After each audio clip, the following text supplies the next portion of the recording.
നാഗഭൂഷിത പദങ്ങളും ചടുലതാളമോടു തിരുനടനവും ഭസ്മഭൂഷിത മുരസ്ഥലം പരിണചർമ്മവും മണിഗണങ്ങളും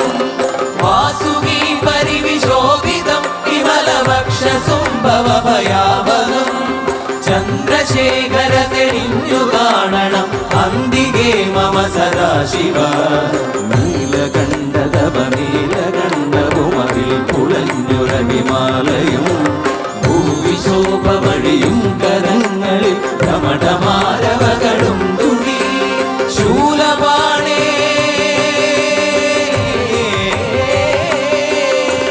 ശൂലപാണി മഹാത്രിശൂലമധുരകവുമേ നിഗതിയേകുവാൻ ചന്ദ്രശേഖര തെളിഞ്ഞു കാണണം അന്തികേ മമ സദാശിവ